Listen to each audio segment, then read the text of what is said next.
Bonjour à tous les amis, bienvenue sur CryptoForce, actualité crypto numéro 49. Donc écoutez, aujourd'hui comme d'habitude, on va parler en avant-première des projets crypto comme LeVeChain, XRP, VV Digital Collectible, mais également Ultra. C'est vrai que ça fait un petit moment que je n'en ai pas parlé et il y a des bonnes nouvelles sur le projet. Et sinon, ben écoutez, asseyez-vous, parce qu'il y a vraiment d'énormes... là, il y a des grosses nouvelles sur quasiment tous les projets, hein. Euh, Plutôt pas mal. Donc on est plutôt là conforté dans ce genre de projet sur le fait qu'ils sont bien inscrits dans le long terme, encore plus quand on va avoir des nouvelles sur le fait que on est toujours en bear market, hein. Il y a des faits, vous allez voir en actualité crypto qu'on verra après, donc en fin de vidéo, eh bien, qui conforteront le fait que nous sommes bel et bien en bear market, malgré les montées récentes des prix des crypto-monnaies, notamment du Bitcoin. Et puis on parlera également un petit peu des dernières nouvelles au niveau de l'actualité économique, financière. Voilà, bon bah écoutez, c'est parti.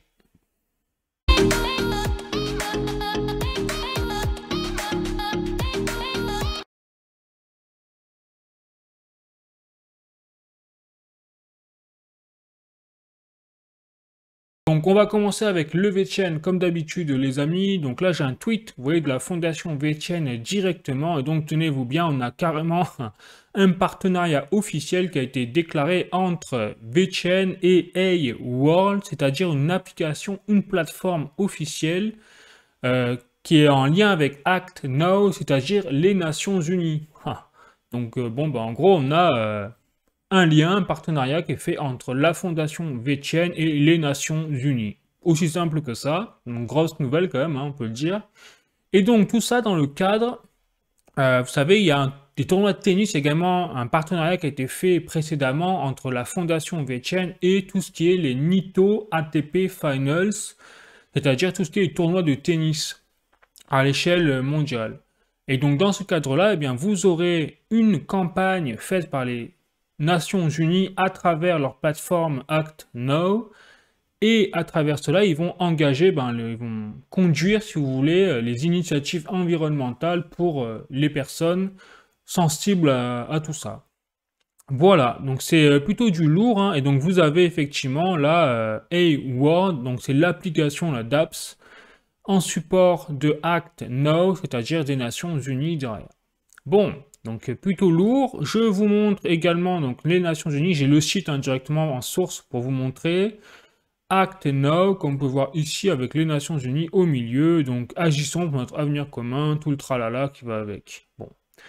Je continue, là pour vous présenter, donc toujours j'ai un tweet de la Fondation VeChain, un autre, et là cette fois il parle plus précisément de l'enjeu de cette plateforme, de cette application A-World de Act Now. Et donc l'objectif en fait ça va être en tant que joueur, en tant que client de l'application, eh bien de déjà télécharger l'application A-World, vous voyez, pour rejoindre en fait le challenge du VeChain. Ensuite vous aurez automatiquement un NFT de bienvenue qui vous sera offert dans le thème du Nito ATP Final, c'est-à-dire dans le thème du tournoi de tennis. Et ensuite, donc ça ce sera votre NFT de bienvenue, et derrière vous aurez la possibilité, donc à travers votre activité sur l'application, donc régulière, journalière, et bien de gagner des points, notamment en vous loguant, en répondant à des quiz corrects, j'imagine. Et donc dans ce cadre-là, les 8 meilleurs joueurs de ce challenge recevront carrément des tennis, enfin des raquettes de tennis, donc du digital. C'est-à-dire, on imagine, hein, c'est la version physique de la raquette de tennis et à côté la version virtuelle en NFT. Donc extrêmement prometteur quand même pour les personnes qui gagneront ce genre de prix. Voilà, donc écoutez, si vous êtes intéressé, vous n'aurez plus qu'à télécharger l'application A-World et à participer à tout ça. Donc voilà les amis pour ce nouveau partenariat entre la Fondation VeChain et les Nations Unies. Sinon, écoutez, je continue, et là également très bonne nouvelle pour le VeChain, l'écosystème, c'est que là vous avez encore un tweet de la Fondation VeChain directement, qui fait référence à un tweet de Apollo, comme on peut voir ici, qui déclare que donc le 3 novembre, hein, c'est la date de ce tweet, eh bien vous avez eu 2 275 590 000 adresses qui ont été liées à l'écosystème du VeChain, et c'est-à-dire que c'est une augmentation de 21 381 portefeuilles wallet adresses hein, en une seule journée. Je ne sais pas si vous imaginez quand même l'explosion du réseau. Et donc, pour aller encore plus loin, si vous voulez, alors, juste avant, je vais vous montrer, donc là, vous avez la fondation VeChain qui a refait un récapitulatif en disant, effectivement, nous avons obtenu 21 nouveaux wallets sur l'écosystème du VeChain, hein, bravo à tous, excellent, machin, tout le tralala, bien évidemment, ils font leur marketing, hein, c'est sûr. Et derrière, surtout, ce que je trouve intéressant, c'est qu'ils rappellent, quelque part, leurs outils liés à leur écosystème. Donc, vous avez, je vous rappelle, la version wallet mobile ou d'ordinateur, donc le V-World. Donc, si vous voulez acheter ou même stocker vos crypto-monnaies sur ces wallets-là, ben, c'est possible. Vous avez également tout le lien et le système qui est lié aux dApps, notamment dApps liés à l'écosystème du VeChain. Vous pouvez jeter un coup d'œil pour savoir qu'est-ce qu'il y a comme dApps là-dessus. Ensuite, vous avez VeChainStat.com. Donc ça, c'est les, comme ça porte son nom, hein, c'est pour vérifier les statistiques, mais également explorer les blocs au niveau de l'écosystème du VeChain. Vous avez également, si vous voulez créer une dApps, un projet, mais que vous n'avez pas de compétences forcément de codage, eh bien vous avez la plateforme VORJ, hein, comme on dit, c'est No Code Digital Asset Platform pour les tokens, donc les NFT. Et derrière, vous avez tout l'aspect de réseaux sociaux hein, classiques pour ces projets-là. Voilà. Bon, et maintenant, je vais vous montrer, donc, quand je vous ai parlé de VeChain Stat, moi, je suis allé directement, je vous montre en direct.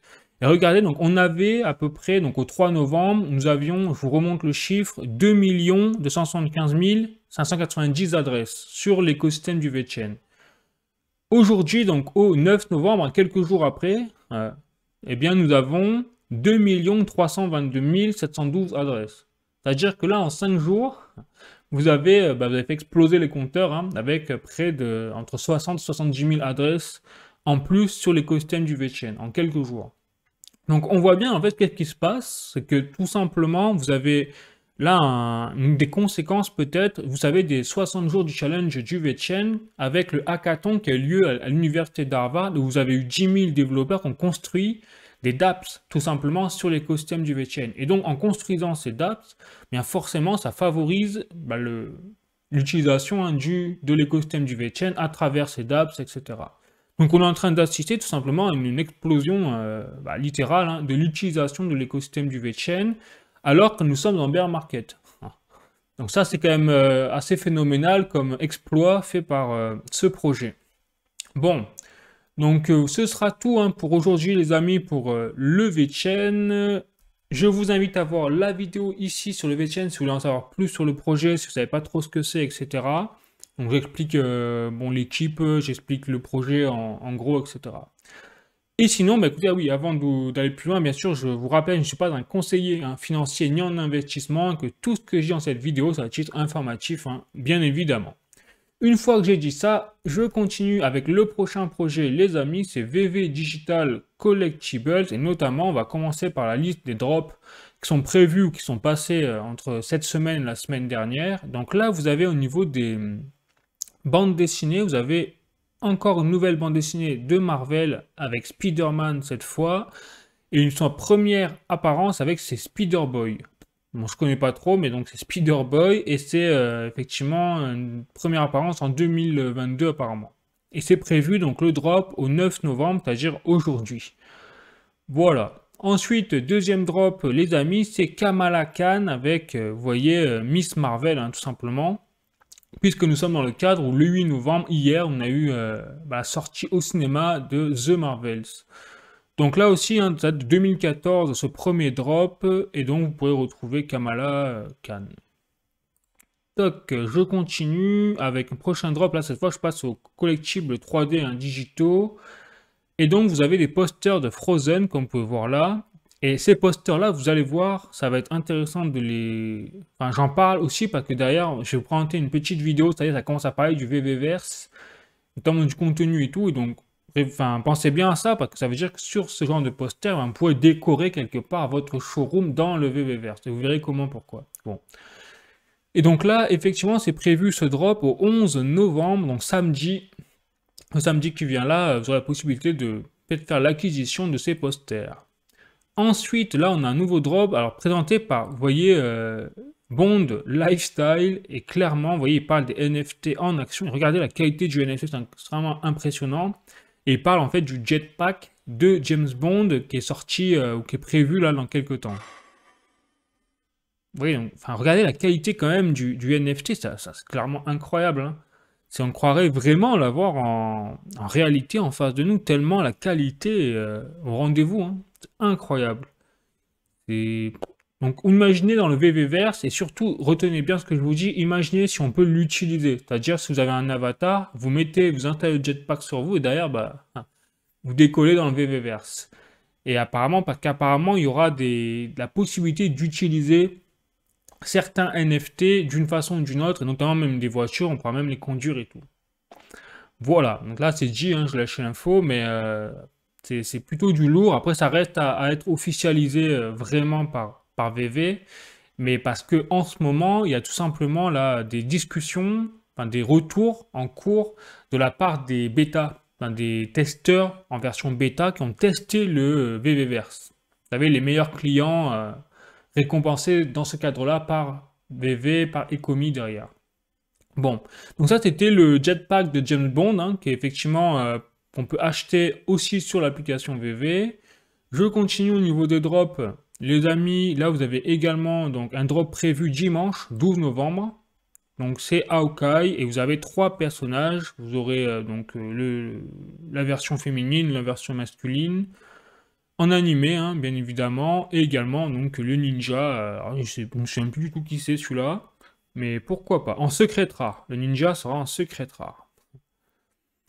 Donc ça, c'est fini pour la liste des drops, comme je vous ai présenté. Donc on voit que c'est encore assez riche, hein, c'est fourni. Et surtout, maintenant, j'ai passé alors à une vidéo, justement, d'un des bêta-testeurs du VVverse qui a fait son propre film. Hein. C'est un mec, c'est un expert à ça.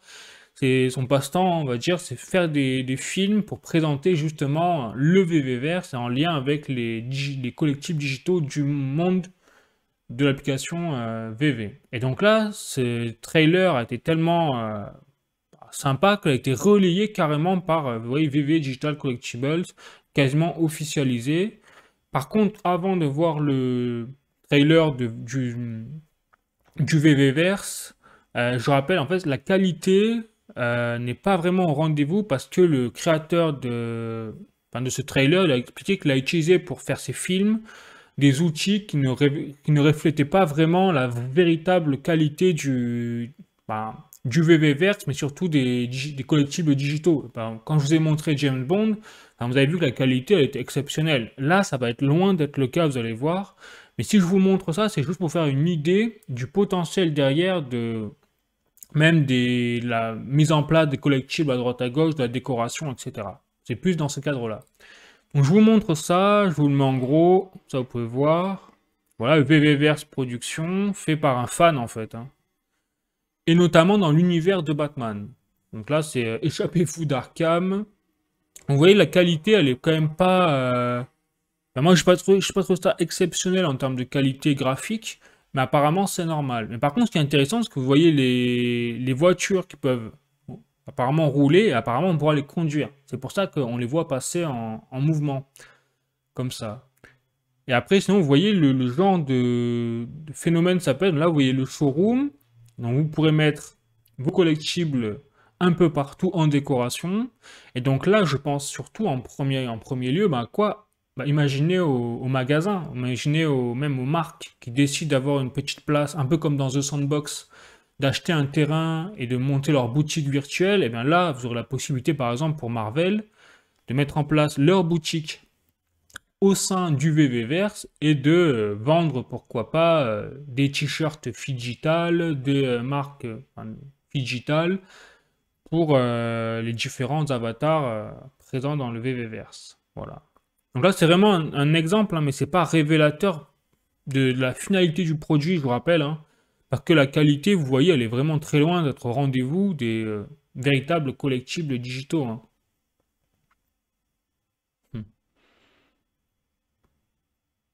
Voilà, donc là, ça commence à fuiter un petit peu, hein, le VVverse, on commence à avoir des petits éléments comme ça, qui nous montre le potentiel réel du VVverse. Et là, vous avez compris, c'est l'univers de Batman. Mais imaginez le potentiel si on on diffuse ça à tous les univers possibles et inimaginables que l'on pourra trouver dans toutes les licences de science-fiction, etc.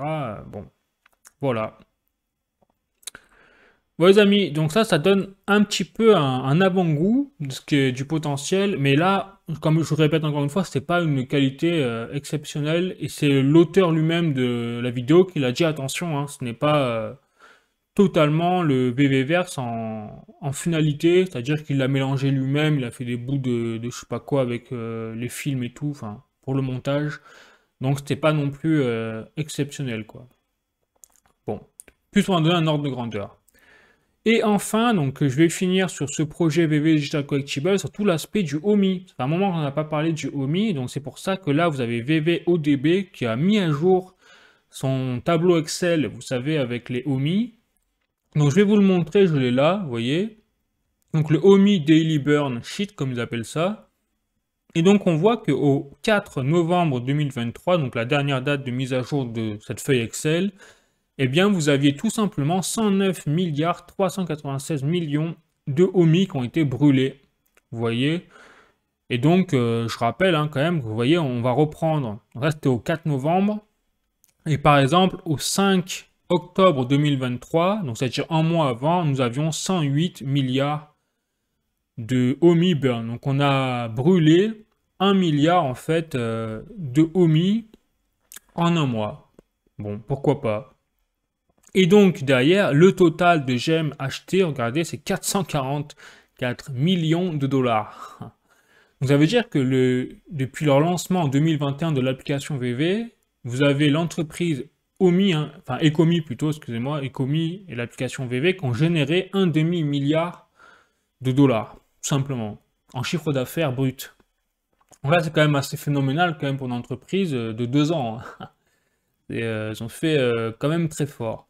Donc là, vous allez voir, retenez bien ces chiffres-là, parce que derrière, vous allez voir que dans les actualités crypto, je vais montrer des articles, notamment sur les NFT, enfin voilà, il y a des nouvelles qui montrent que nous sommes bel et bien pourtant en bear market, ça le rappelle, hein, au niveau des NFT. Donc là, quand on voit cette performance-là de 444 millions de dollars, en gros, de chiffre d'affaires de la part de Ecomi, ça sera un exploit, clairement, vis-à-vis de la situation actuelle, hein, clairement. Bon. Donc sur ce, les amis, je vous invite à voir ma vidéo où je présente justement le projet de l'application VV avec l'entreprise Ecomi, le token OMI derrière, etc. Et sinon, écoutez, on passe au prochain projet, c'est-à-dire Ultra. Donc là, il y a moins de nouvelles, hein, mais quand même assez conséquentes. Là, je me suis permis de faire un petit focus là-dessus aujourd'hui.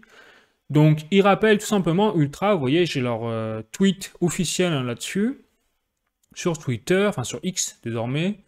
Et donc, il rappelle que selon des études, le marché du gaming au niveau de la blockchain, c'est-à-dire au niveau du Web 3.0, est prévu à 65,7 milliards de dollars d'ici 2027. Et donc, ça va être exponentiel quasiment, parce que regardez la courbe, en 2022, ce marché était estimé déjà à 4,6 milliards de dollars. Donc là, on serait à un plus de x10. Donc c'est quand même assez conséquent. Et donc, ce rappel Ultra, ce que je trouve intéressant, et c'est vrai qu'ils n'ont pas tort, hein, c'est qu'ils disent que leur plateforme, en fait, n'est pas seulement en train de surfer sur la vague de ce marché-là, ils sont tout simplement en train de le construire et d'aider à le créer. Et oui, parce qu'ils sont en fait les premiers, quelque part, ce sont des pionniers, hein, ils le disent là, en tant que pionniers de cet espace-là, la plateforme Ultra en fait est en avance pour conduire ce genre d'innovation et redéfinir l'expérience du gaming avec la tokenisation des jeux vidéo, etc. Donc là, ils parlent du pouvoir du développement, c'est-à-dire qu'ils offrent, grâce au Web3, plus d'innovation, de fonctionnalités aux développeurs, également à la communauté, puisque la communauté n'aura plus seulement l'occasion de uniquement jouer, entre guillemets, aux jeux vidéo, mais également de posséder virtuellement ces jeux vidéo, de les tokeniser, et également d'avoir des avantages grâce aux NFT associés aux jeux vidéo. Bref. Donc, vous voyez, il parle de la propriété véritable, c'est-à-dire à travers la blockchain, même de façon numérique, grâce aux NFT. Et surtout, pourquoi il dit ça? Eh bien, il dit ça parce qu'ils ont déjà, à l'instant T, ça je vous montre je vous parle du projet aujourd'hui, c'est qu'ils viennent d'annoncer qu'ils ont atteint 54 jeux tokenisés déjà sur leur plateforme. Donc là, ça y est, on atteint quelque chose de concret. Là, 54 jeux tokenisés, c'est qu'on commence à avoir une plateforme avec un véritable service de jeu tokenisé et toutes les conséquences liées à cette tokenisation, bien évidemment. Quand on dit tokenisation d'un jeu, ça veut dire qu'il est transformé sous forme de NFT et donc derrière, le propriétaire de ce jeu, de ce NFT-là, est non seulement propriétaire du jeu, mais également propriétaire de toutes les ramifications de ce jeu-là et des choses qu'ont mis en place les développeurs sur ce jeu. Et donc derrière, cette personne-là, une fois qu'elle a fini ce jeu, si elle le souhaite, elle peut le revendre sur le marché secondaire pour ne plus rester avec dans les mains un jeu devenu inutile, peut-être la personne n'utilisera plus jamais. Voilà, donc là déjà on voit, on a une grosse avancée là-dessus, au niveau de ces 54 jeux tokenisés. Et derrière, donc bien sûr, Ultra continue de prêcher sa paroisse, on va pas leur reprocher, évidemment. Et donc, il rappelle qu'effectivement, ils sont en train de monter une nouvelle ère grâce à ce système de tokenisation. Et je ne vais pas revenir là-dessus parce que, de toute façon, si vous voulez en savoir plus sur le projet Ultra, je vous invite vraiment à voir la vidéo que j'ai faite de A à Z, où je présente absolument tout, je pense à mon humble avis, ce qu'il faut savoir sur ce projet. Alors peut-être c'est pas mis à jour entre-temps, avec le temps a passé entre-temps, mais le principal y est, notamment avec les avantages de la tokenisation, etc. Donc si vous voulez en savoir plus, regardez la vidéo, ce sera plus simple. Et sinon, écoutez, on passe au dernier projet pour aujourd'hui, c'est-à-dire, comme d'hab, le XRP et l'entreprise Ripple derrière le XRP. Et là, vous allez voir, il y a du très très lourd également pour ce projet-là, puisque vous avez également, donc première information, c'est que Ripple annonce, à travers leur tweet, leur Twitter sur X, que Metaco et HSBC étaient désormais en partenariat et travaillaient sur un plan pour lancer des assets digitaux, des nouveaux services d'assets digitaux pour des clients institutionnels, c'est-à-dire des grosses entreprises qui ont investi dans la sécurité, dans les tokens, les tokenised securities, pardon, je vais y arriver. Voilà, donc là, ça veut simplement dire que HSBC, quelque part, parce que je vous rappelle que Metaco fait désormais partie des filiales de Ripple, puisque Ripple a racheté récemment Metaco. Donc là, on a désormais quasiment une association, un partenariat entre HSBC et Ripple. Donc là, on a HSBC quand même, c'est une des plus grosses banques, multinationale, et Ripple derrière, qui est en train vraiment de tout balayer sur son passage, qui est très bien positionné pour effectivement de plus en plus grignoter des parts du marché du réseau Swift bancaire.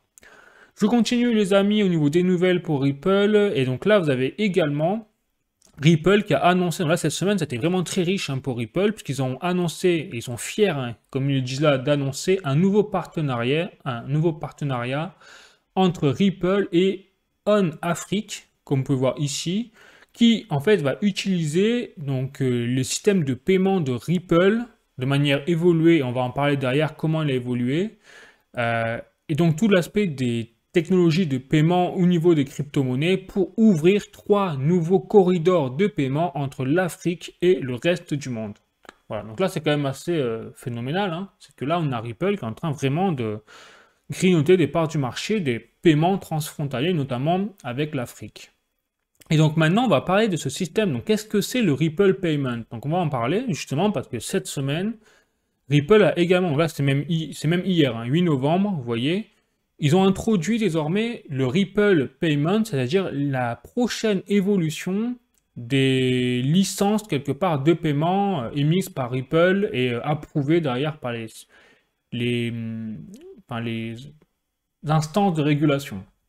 Et donc là, cette nouvelle technologie de paiement de Ripple va permettre en fait aux entreprises, aux clients institutionnels d'avoir accès en fait à plus de 70 marchés, services de paiement au niveau des options de liquidité crypto étendues et même au niveau de l'intégration potentielle du XRP Ledger sur des DEX et beaucoup plus encore.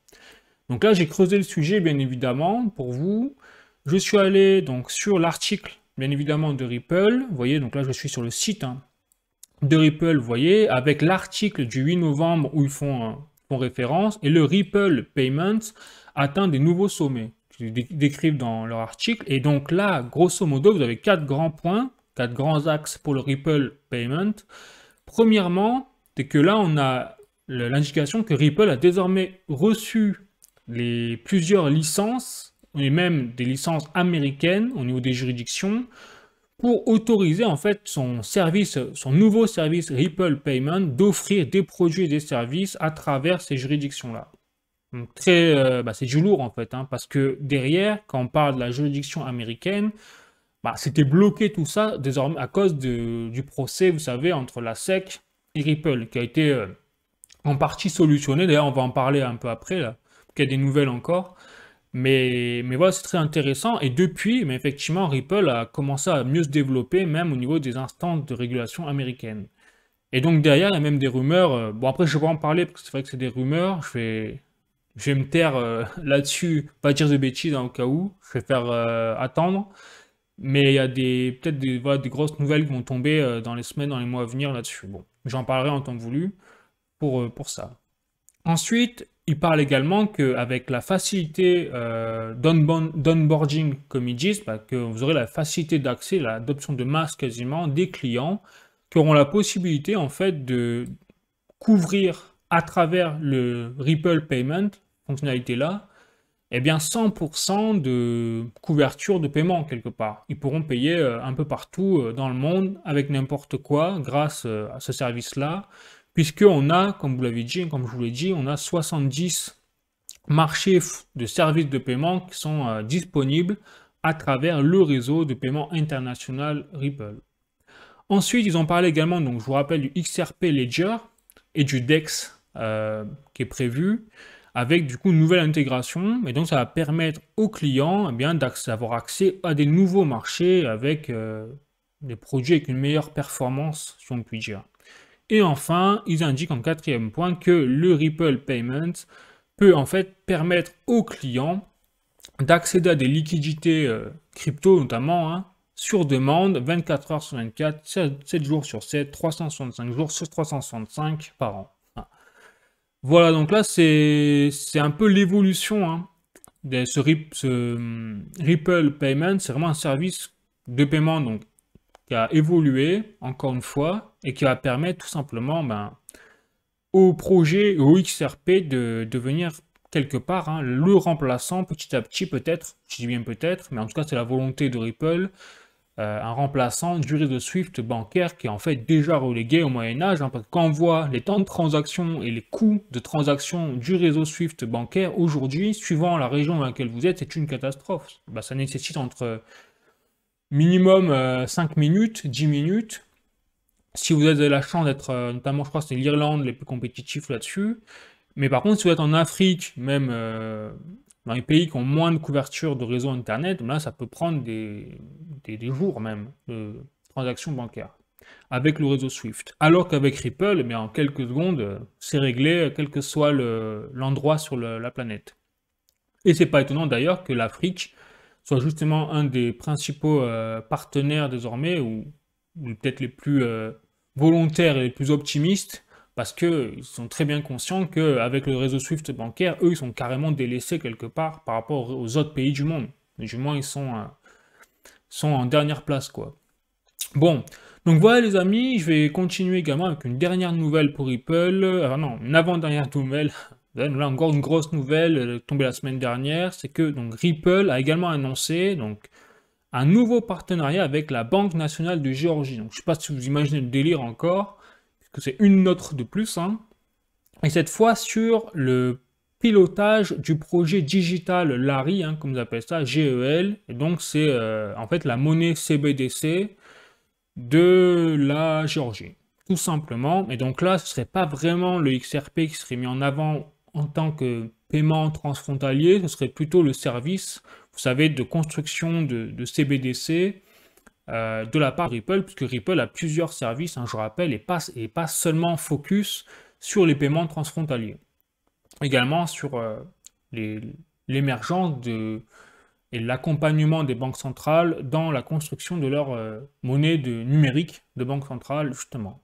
Voilà, donc dans ce cadre-là, eh bien, la Géorgie va être accompagnée en fait par Ripple là-dessus. Donc grosse nouvelle encore une fois hein, pour développement de la société Ripple. Et enfin, dernière nouvelle, donc là qui est plus à l'état de rumeurs, mais je me permets d'en parler simplement parce que l'état de fait, c'est que tout simplement, là j'ai un tweet de Jack the Rippler, c'est que la SEC, donc le gendarme boursier américain, rencontre aujourd'hui, donc je ne serai pas le choix de vous faire peut-être le compte-rendu, si on a un compte-rendu, si on a une conclusion la semaine prochaine, un jeudi prochain, mais en tout cas aujourd'hui vous avez la SEC qui est en train de rencontrer Ripple. Donc ils sont s'ils les ont rencontrés, c'est pour sûrement, hein, c'est pas pour enfiler des perles, ça va être pour peut-être émettre un accord sur définitivement sur leur procès et s'arranger à l'amiable. C'est ce que bien sûr on souhaite, hein, évidemment, et là ce serait le top départ derrière pour Ripple, surtout quand on voit les bonnes annonces hein, qui sont enchaînées depuis quelques semaines. Voilà les amis, bon écoutez, si vous voulez en savoir plus sur ce projet-là, j'ai également fait une vidéo que je vous invite à voir ici, juste là. Et sinon, écoutez, je vous propose de continuer et de passer aux actualités crypto plus générales. Donc notamment là, j'ai un article du journalducoin.com avec ETF Bitcoin Spot. La SEC et Grayscale commencent les négociations. Donc là, on voit bien qu'on est dans une période quand même, quand je vous, sans parler forcément de XRP Ripple, hein, mais dans le marché général des crypto-monnaies, c'est qu'il se passe des choses, hein, c'est que les projets se développent, vous avez la blockchain qui obtient de plus en plus de reconnaissance sur la scène internationale de la part des institutionnels, et notamment vous avez l'ETF Bitcoin Spot, là, qui est le cœur du sujet, on va dire, en ce moment. Et donc dans ce cadre-là, vous avez effectivement le gendarme boursier américain, donc la SEC, qui commence, on sent qu'il commence à courber un petit peu les chines de plus en plus, surtout dans le cadre des ETF Bitcoin Spot, parce que Grayscale, je rappelle, avait porté plainte contre la SEC et a gagné d'ailleurs son procès contre la SEC dans le cadre de l'ETF Bitcoin Spot, parce que Grayscale veut convertir son Grayscale Bitcoin Trust, je crois, hein, c'est ça, en ETF Bitcoin Spot. Donc, à travers ça, ça y est, Grayscale a gagné son procès contre la SEC, et donc désormais, vous avez la SEC et Grayscale qui se rencontrent, notamment un peu comme là, on a eu la rencontre entre la SEC et Ripple, et bien là, on a aussi des négociations en cours là-dessus entre la SEC et Grayscale. Donc ça peut être peut-être une bonne nouvelle dans les semaines à venir. On aura encore des informations qui vont remonter, on verra qu'est-ce qui est ressorti de ces négociations. Je continue les amis avec un deuxième article, cette fois de cointribune.com. Crypto, Polkadot et Cardano donc signent un partenariat historique. Donc c'est vrai que je n'en ai pas parlé du Polkadot. Alors le Cardano, je vous rassure, hein, je vais faire une vidéo, c'est prévu, mais bon, je pense que je vais le faire le week-end parce que sinon je n'aurai pas le temps la semaine. Mais en tout cas, la nouvelle, très bonne nouvelle, c'est que effectivement Cardano va tout simplement utiliser donc l'outil Substrate de Polkadot, c'est-à-dire sa fonctionnalité de layer 0 du Polkadot, que vous savez que le Polkadot c'est un layer 0 qui permet à travers son Substrate, c'est-à-dire son kit de développement, hein, je vulgarise, qu'on appelle SDK, de construire à d'autres développeurs, de construire des blockchains à travers cet outil du Polkadot. Et donc là, Cardano va se baser sur le SDK de Polkadot pour développer des chaînes partenaires, comme ils appellent ça. Et donc Cardano et Polkadot ainsi s'allient désormais à travers ce partenariat historique, en fait, d'utilisation de fonctionnalités derrière en plus, très concret. Donc très bonne nouvelle pour l'interopérabilité des blockchains, hein, et pour l'avenir, il vaut mieux s'allier plutôt que de se tirer dessus, ça c'est sûr.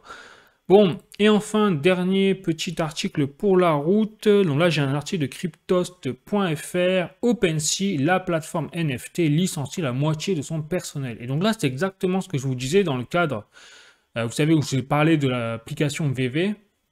Eh bien, vous voyez, là, OpenSea a carrément licencié la moitié de son personnel. Et en plus, en termes de, je crois, d'utilisation et d'achat de ces NFT sur sa plateforme, il y a une chute d'à peu près 90% sur une année. Donc là, on voit effectivement que le bear market, il est cruel pour les plateformes, pour les entreprises crypto qui ne sont pas préparées, en fait. ou qui ne sont pas destinés à survivre à un bear market. Donc là, c'est vraiment la sélection naturelle, hein, clairement, pour les entreprises crypto. Et donc les NFT, eh bien, on le voit, c'est les premiers à avoir pris cher sur le bear market. Et donc le fait que l'application VV, l'entreprise Ecomi derrière, arrive eux-mêmes à dégager du rendement, des bénéfices, c'est quasiment un exploit quand on voit que les NFT n'ont pas trop la vent en poupe en ce moment. Donc ça, c'est très révélateur, hein, c'est un signal de plus qui indique que ce genre de projet a peut-être assimilé les codes pour survivre sur le long terme. Ça, c'est une très bonne nouvelle, bien évidemment, hein, si on planifie de rester sur ce genre de projet sur le long terme. Donc c'est pour ça que je voulais vous en parler, c'est intéressant de voir les choses et que ça rappelle également que nous sommes toujours en bear market. Attention les amis, nous sommes toujours en période de bear market, donc il ne faut pas trop être dans l'euphorie non plus là avec la nouvelle montée récente du Bitcoin, parce qu'il peut y avoir peut-être une grosse correction et derrière ça peut retracer ensuite plus bas. Voilà, parce que nous sommes encore en bear market.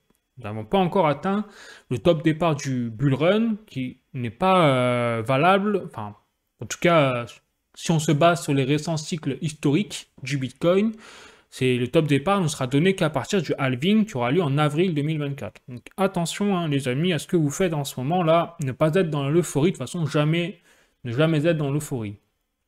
Bon, ensuite les amis, j'ai passé aux actualités plutôt géopolitiques financières, on n'a pas beaucoup, hein, c'est juste pour la forme. Je vous montre notamment cet article de latribune.fr pour le gouverneur de la Banque de France, la hausse des taux, c'est fini. Donc là on a une bonne nouvelle éventuellement, c'est que ça voudrait dire que là l'inflation en tout cas est maîtrisée, si on s'en tient à ce propos, et donc là, il n'y aura pas besoin d'augmenter de nouveau les taux directeurs de la part des banques centrales, puisque l'inflation sera maîtrisée.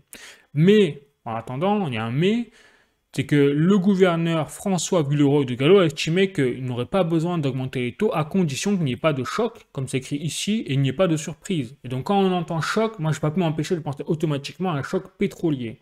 Parce que là, avec la guerre Israël-Hamas, ben, tout est quand même très fragile au Moyen-Orient, et on n'est pas à l'abri d'un embargo pétrolier de la part des pays arabes, de l'OPEP. Donc c'est vrai que c'est quand même les dés sont en l'air, mais on espère que bien évidemment il n'y aura pas de choc pétrolier ni de surprise, hein, parce que autant ils vont nous pondre encore quelque chose à travers dans leur carton là, donc faut rester prudent. Mais en tout cas bonne nouvelle pour le moment, ça a l'air d'être parti pour quand même au moins ne pas continuer la folie d'augmenter les taux directeurs, hein, parce que plus on augmente les taux directeurs, et plus derrière on favorise une récession. Donc là, on va voir si on va échapper à la récession. Personnellement, je ne crois pas trop, mais bon, pour en est, de toute façon, plus un peu moins. Et enfin, dernier article pour la route, pour clôturer la vidéo, les amis. Donc là, c'est très intéressant, c'est un article de Le Figaro, fan de Macron, JP Morgan investit en Seine-Saint-Denis. Donc là, je trouvais quand même très révélateur cet article, dans le fait que on entend énormément parler d'ingérence, vous savez, américaine au sein de... Alors là, je parte un peu sur la géopolitique, hein, je suis désolé, mais je ne peux pas m'en empêcher. Mais on entend très souvent parler de l'ingérence américaine à travers l'OTAN, notamment, on l'a vu avec la guerre Russie-Ukraine, mais également même au sein des économies européennes. Donc vous l'avez vu, même au Parlement européen, etc., il y a énormément de lobbies américains, et aussi en France. Et c'est vrai que, plutôt révélé que Emmanuel Macron, il a été peut-être aidé dans ses élections par des dons, des donateurs américains, ces ramifications avec les banques américaines, hein, parce que Macron, on sait que c'est un ancien notamment de Rothschild, donc bon, voilà, américain. Et derrière, là, comme par hasard, on voit que JP Morgan, la première banque américaine, mais qu'est-ce qui fait donc le PDG? Eh bien, c'est un fan de Macron, hein. C'est pas moi qui le dis, c'est écrit là directement dans Le Figaro. Eh bien, il investit en Seine-Saint-Denis. Et ça, c'est la France est le seul pays quand même en Europe, après je peux me tromper peut-être, mais un des rares pays où vous avez la banque JP Morgan qui investit sa vision philanthropique, c'est écrit dans l'article également, vous pouvez le lire, dans des quartiers donc populaires. Et donc, je peux pas m'empêcher de penser qu'effectivement, la France, nous, en fait, on est vendu, mais littéralement aux États-Unis, aux Américains, à travers ce genre d'article. C'est hyper révélateur en fait, parce que quand vous avez des investissements comme ça américains, ben, derrière vous avez la volonté de mettre derrière une mentalité américaine sur le sol français. Et quand on voit l'émergence du wok, notamment, ben ça vient des États-Unis. Eh bien, on voit, on est totalement en plein dedans en France, sur tous les niveaux, on est dans le wokisme en plein. Et ça, c'est importé justement économiquement, pour ça que je me permets d'en parler dans ma vidéo, économiquement à travers ce genre justement d'investissement de la part d'entreprises américaines. Voilà, donc il est temps peut-être un jour hein, de faire le tri dans notre pays et de décider si on veut en fait adopter une culture woke chez nous, hein, ou alors rester sur la culture française au final. Et voilà, mais à pas mettre un like si vous avez aimé la vidéo, à mettre des commentaires également pour me dire ce que vous en pensez, parce que là on a vraiment des très bonnes nouvelles en tout cas sur l'aspect crypto, et puis sinon bah écoutez on va continuer de toute façon à faire le suivi, hein. Comptez sur moi là-dessus, donc tous les jeudis, et puis on verra bien ce que ça donne, hein. Après il faut toujours rester prudent, bien évidemment là-dessus, on ne sait pas comment ça va tourner au niveau de l'avenir. Voilà, bon allez, prenez soin de vous, la bise, ciao.